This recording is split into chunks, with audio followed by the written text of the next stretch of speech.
नीचे करो।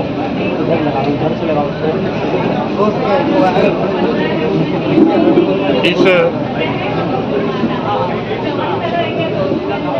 दर्दनाक और दुखद जो घटना घटी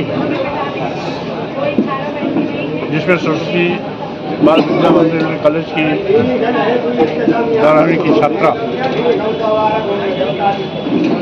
प्रिया मौर्य की संदिग्ध हालत में मौत हुई है। ऐसा भी प्रतीत होता है कि विद्यालय स्टाफ ने ही उसको छत से फेंका जिससे उसकी मौत हुई, क्योंकि जिस ड्राइवर ने इस बेटी के साथ बदसलूकी और छेड़खानी की, तत्संबंधित सूचना प्रिंसिपल को दी गई। प्रिंसिपल ने ड्राइवर के खिलाफ अनुशासनात्मक कार्रवाई करने के बजाय इस लड़की को ही धूप में बाहर खड़ा किया, उसके बाद उसकी पिटाई की और स्वाभाविक रूप से जब पीड़िता के साथ न्याय देने वाला भी अन्याय करने पर उतारू हो गया तो क्षुब्ध होकर के वो भी जान दे सकती है। और ये भी हो सकता है कि विद्यालय प्रशासन जब इस निचले पायदान तक गिर सकता है कि ड्राइवर और प्रिंसिपल मिलकर के इस मामले को गंभीरता से न लेकर के इसको बहुत हल्के में लिया। उनको ये बुरा लगा कि एक पिछड़े समाज की लड़की मुझसे शिकायत कैसे कर दी, उसकी शिकायत करने की हिम्मत कैसे पड़ गई।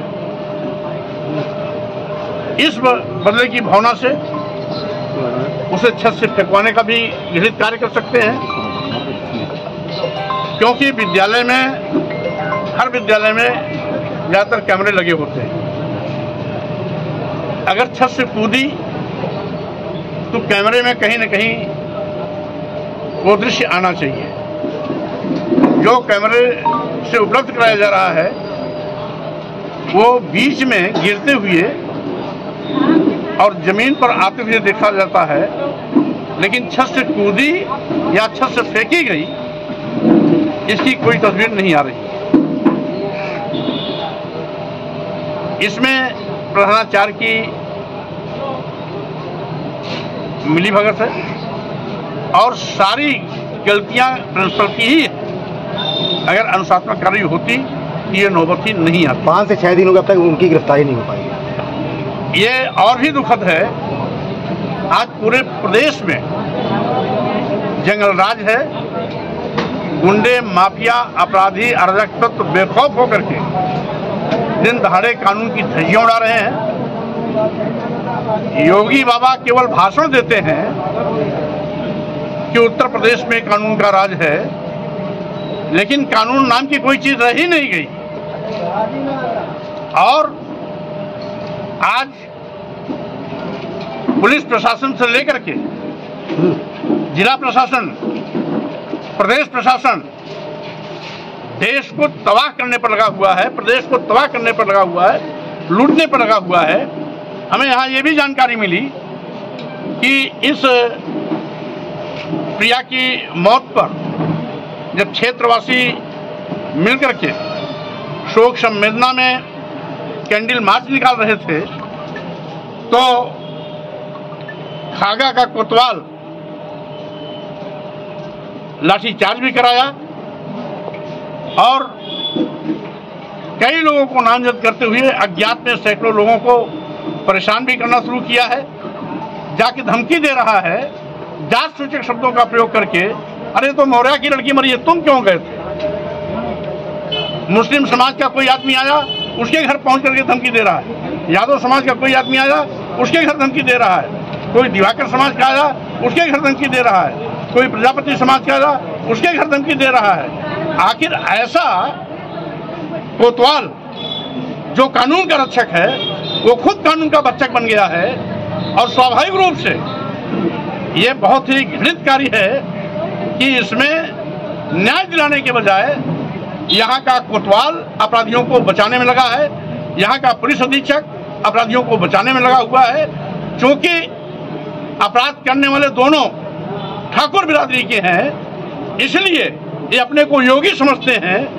लेकिन मैं कह देना चाहता हूँ, लोकतंत्र में जात पात का नंगा नाच बहुत दिन तक नहीं चलता है। ये जात पात का नंगा नाच करने वाले लोगों को सबक इस प्रदेश और देश की जनता सिखाएगी। और साथ ही साथ जो इनका पाप है, वो पाप का घड़ा भर गया है। आने वाले समय में इनके पाप का घड़ा भांडा फूटेगा। आज लखनऊ में डिलीवरी बॉय की हत्या हुई, ये नित्य प्रति ऐसा हो रहा है।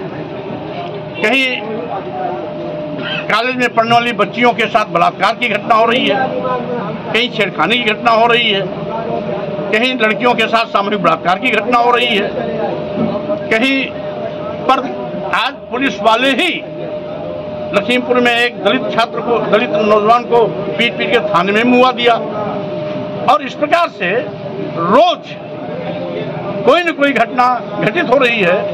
और उसके शिकार सबसे ज्यादा या तो दलित हो रहे हैं, पिछड़े हो रहे हैं, या मुसलमान हो रहे हैं। इन तीन समाज के लोगों की बड़े पैमाने पर इन पर कहर टूट रहा है।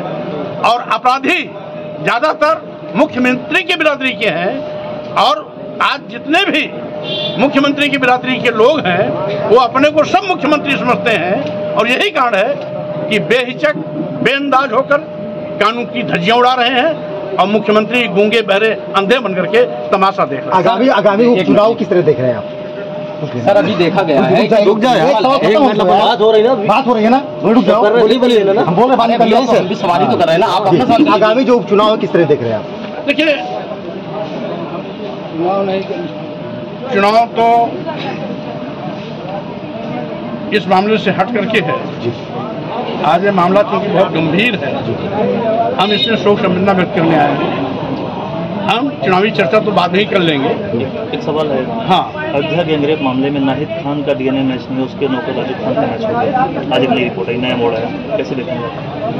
देखिए, क्योंकि होता ये है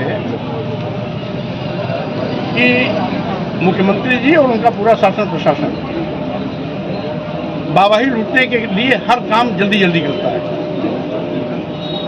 वो ये नहीं देखता कि सही मायने में दोषी कौन है। अगर वो झूठ करके भी किसी ने कह दिया, किसी दलित समाज के नौजवान पर आरोप लगा दिया, किसी पिछड़े समाज पे आरोप लगा दिया, किसी मुस्लिम समाज पे झूठे भी आरोप लगा दिया, तो सबसे पहले उसकी गिरफ्तारी होगी, बुलडोजर चलेगा, कार्रवाई होगी, तब जांच होगी। जबकि होना ये चाहिए, ऐसे मामलों में तत्काल त्वरित प्रभाव से जांच की कार्रवाई होकर के अपराधियों के खिलाफ कठोरतम कार्रवाई होनी चाहिए। किसी भी अपराधी को बख्शा नहीं जाना चाहिए। जाति, धर्म, पार्टी से ऊपर उठकर अपराधियों के खिलाफ कार्रवाई होनी चाहिए। क्योंकि अपराधी की कोई जात नहीं होती, अपराधी कोई धर्म नहीं होता, अपराधी अपराधी होता है और अपराधी का मानक अपराध होता है। इसलिए अपराध के बिना पर अपराधी को सजा दिलाना चाहिए। एक बयान है रणदीप सुरजेवाला का, उन्होंने कहा कि योगी आदित्यनाथ का राजनीतिक कैरियर पूरा ब्राह्मणों की हत्या, उनकी राजनीतिक हत्या करने के बाद बढ़ा, तब जो बढ़ा है राजनीतिक हत्या करने के बाद।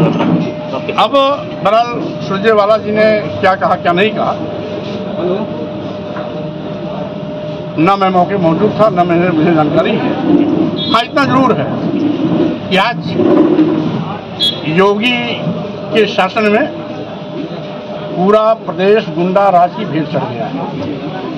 कानून नाम की कोई चीज नहीं रहेगी। गुंडे, माफिया, अपराधी, अराजक तत्व कानून की धज्जियां उड़ा रहे हैं।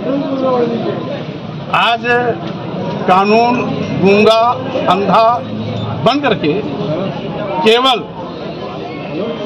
लोगों के लिए तमाशा का विषय बन गया है। विशेष रूप से यदि प्रदेश में मुख्यमंत्री की बिरादरी का कोई व्यक्ति कितना भी गंभीर अपराध क्यों न किया हो, उसके साथ खून माफ। आज बड़े पैमाने पर जाति और वर्ग के भेद पर यह सरकार काम कर रही है। दलित, पिछड़े, मुसलमान, इनके निशाने पर। वोट लेने के लिए दलित भी हिंदू, पिछड़ा भी हिंदू, लेकिन जब सत्ता में आ जाते हैं तो भाजपा के लोग दलित और पिछड़ों तथा मुसलमानों को दुश्मन नंबर 1 मानते हैं। तो स्वाभाविक रूप से सरकार के इस घृणित रवैये की मैं घोर निंदा करता हूँ। जिस मामले पे आप आए हैं, इसमें स्टेप अगला क्या होगा आपका? मैं इस पर एसपी से बात किया हूँ, एडीजी से भी बात करने का प्रयास किया, भी बात नहीं हो पाई। इसमें जो भी दोषी हैं उनको सजा दिलाने का पूरा प्रयास करूंगा। अगर पुलिस प्रशासन हीला हवाली करता है, अपराधियों को बचाने की कोशिश करता है, तो आगे यदि कोई बड़ा आंदोलन करने की आवश्यकता पड़ेगी तो मैं उसके लिए भी फिर इस सरजमी पे आऊंगा। सर, देखा गया कि प्रधानाचार्य राजकुमार सिंह ने